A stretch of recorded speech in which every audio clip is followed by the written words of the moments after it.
And it's going to be GSL Daybreak as the first match, so I'm quite pumped about that. Yep, really big, pretty wide open map here. Oh, don't clap yet. Quiet. We have the good luck, have fun from Sheth. Wait, no, don't clap yet. Don't. NaNiwa, we just want to make sure that NaNiwa is indeed ready.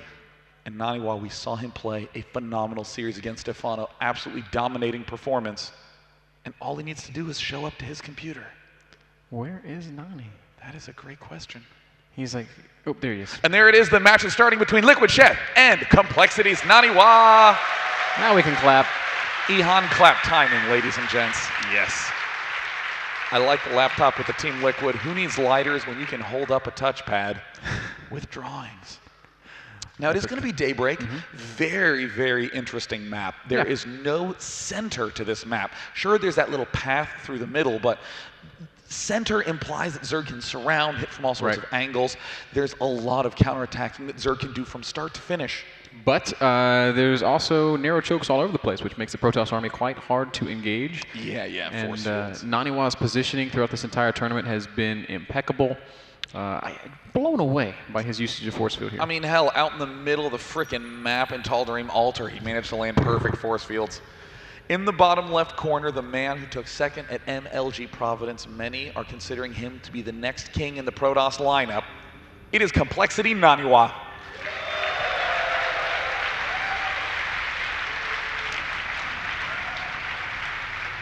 And in the top right-hand corner of the map, the man who cost me $100. It is the North American Zerg player, Liquid Sheth. Now, I genuinely want to know the story. I mean, you can't just slip that in there and expect me not to inquire. So before MLG Dallas, I made a bet with one of my teammates that Sheth would win an MLG before the end of the year, and then they started inviting Koreans. So boy, did that bet ever backfire. Wow, never make a bet in January in the esports scene, Mr. Bitter. What is wrong with you? Oh. But you know what? Sheth is playing really, really well here this weekend, and honestly, Sean, he's in form. He could win Dreamhack. I mean, do you want to bet $100 on that? In the top corner, we see that Sheth is now probably going to be planning down a pool fairly soon, and look at this. Not an early expand from NaNiwa. He actually is getting the gateway at the front of his base. And I mean, as you've been saying all tournament long, NaNiwa early expands on map that seemed to make no sense. I bet he would early expand even on Nexus Wars.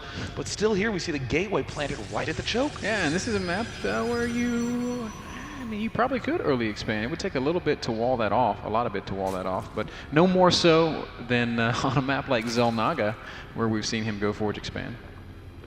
Meanwhile, over here in Sheth's corner of the universe, gas and then spawning pool, so speedling opening for Sheth, which is, that works, given that NaNiwa has gone for this gateway first. Like, if you try to go one gate expand against a speedling opening, it's very possible to put a lot of pressure on.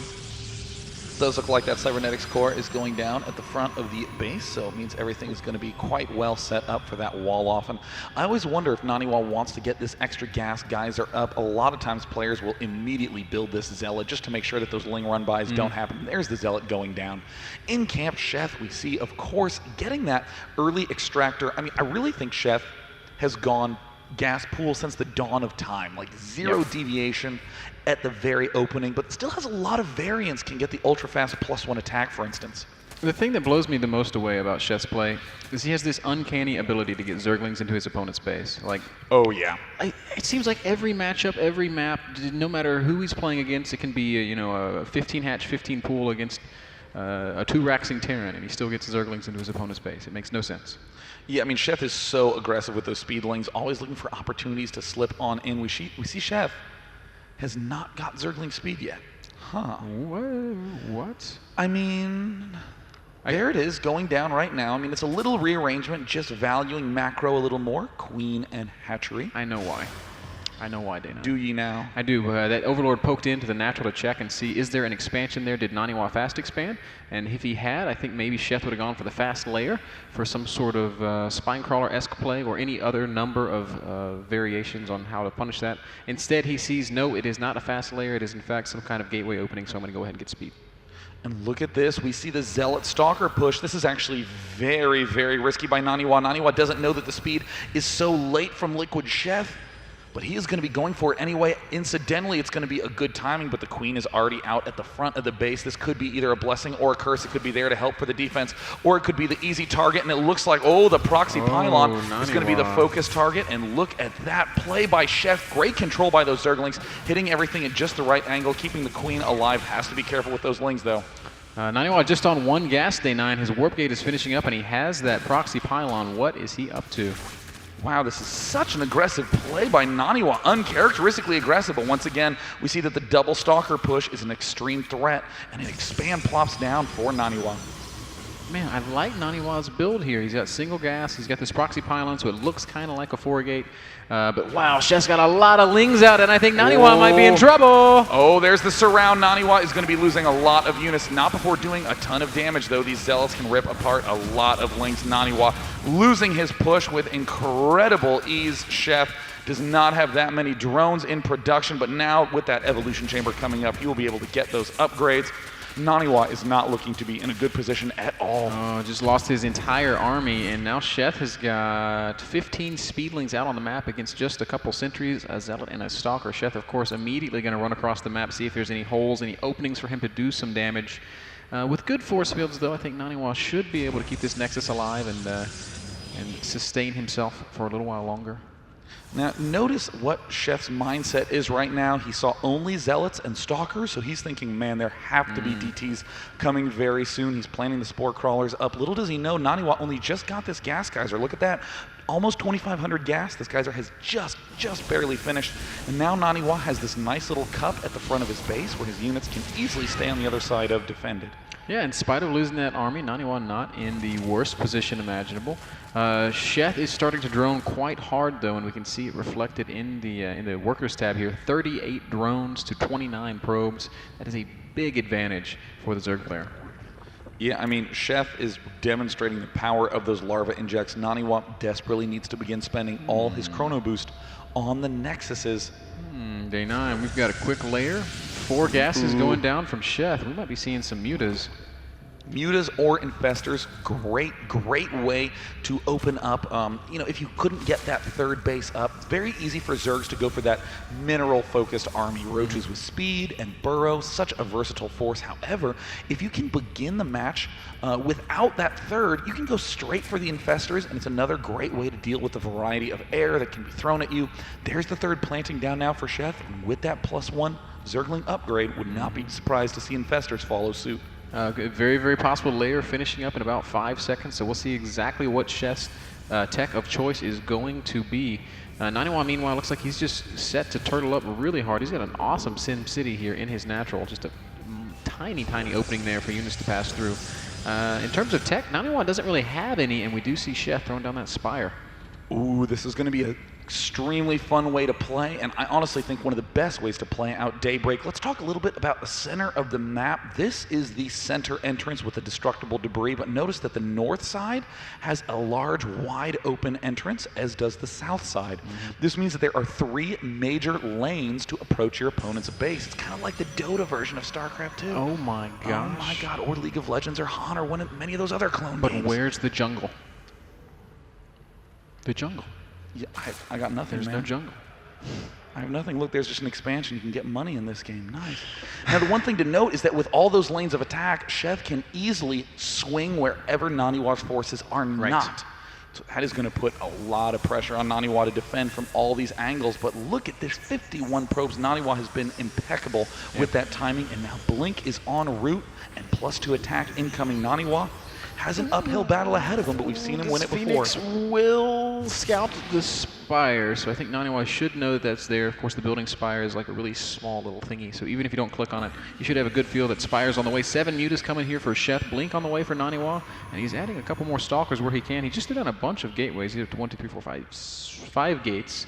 And with Blink following, see a couple cannons going down. And look at that great probe placement. Wow. He has managed to reseal the entrance to his own base. Great play, and it looks like NaNiwa gets a pretty good set of force fields. Not quite trapping a lot of lings, but a nice little snatch up nonetheless.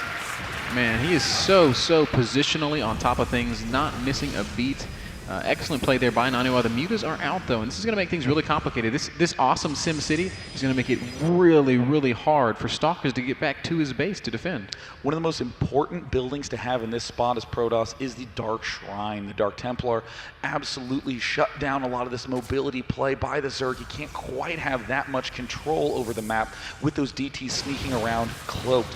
We see there's a couple of Mutalisks getting nice caught out of position, gets two Mutalisks. NaNiwa doing the unthinkable, starting to slowly pull back ahead despite that early loss of units. Day 9. You know, the fact that he's attacking here when Sheth only has about 7 mutas, this could be really tough to deal with. Sheth's army is quite small.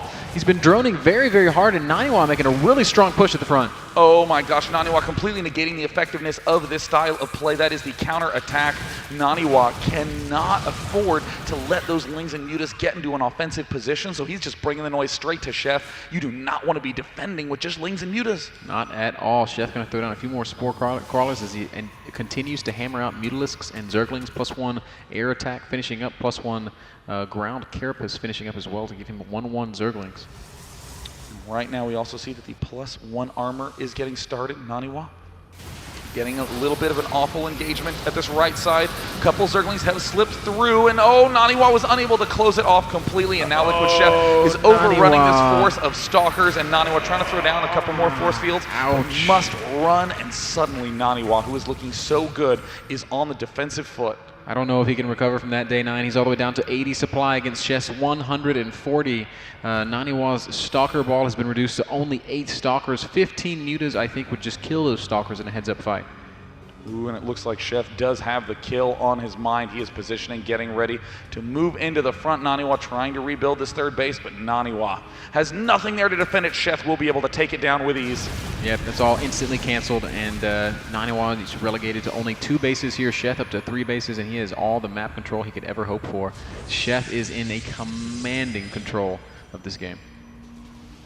NaNiwa does not really have that many options at this point. I think getting the Templar Archives is the most reasoned. He wants to try to get Storm, and it looks like Sheth has decided that he just wants to try to barrel down the front door and go for it. There's not really that many more defenses, but I don't think this is a good play at all. Sheth should absolutely pull out. He doesn't lose too much, but look at the mini-map. Look at Sheth's vision. He has the entire map covered, and then look at NaNiwa's only sees his own base.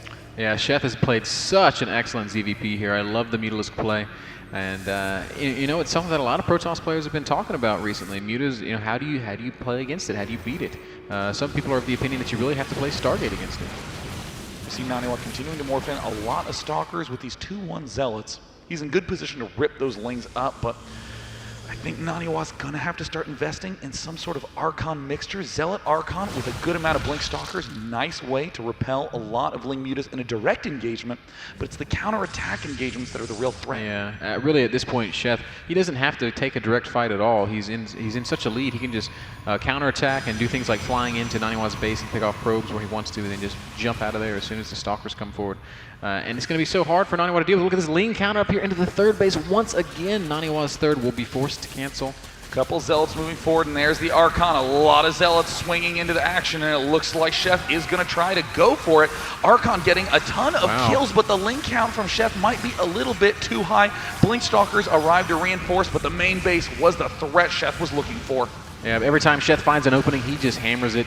These mutas doing so much damage up in the main base of NaNiwa. NaNiwa all the way down to just 40 probes on 2 bases. Once again, NaNiwa going to try and take a third. Ouch!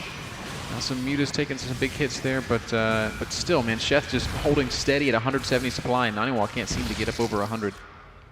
Right now, in Sheth's bases, I mean, you'll note that he doesn't really have any other tech except Mutalisk Zergling. That's kind of the way that this play style ends up panning out. You don't have a lot of transitional options because you need to put on so much pressure, but once you throw down as much as a single Roach Warren and build up a good sum of larvae, you can start setting up for a finishing blow quite nicely. Yeah, big switch into Roaches is one of the ways to end this game. The other one is just to continue to pour on the pressure with the Zerglings and the Mutas. NaNiwa trying to blink around as best he can, but Sheth with so many Mutas, he is going to back out of there after picking off some of those Stalkers. 25 Mutas against 22 Stalkers right now. Can this third base be saved, or will it be taken out yet again? Looks like NaNiwa trying to blink back, trying to morph in some Zealots, some Stalkers, but such a hard decision at this point for NaNiwa. What do you choose to morph in?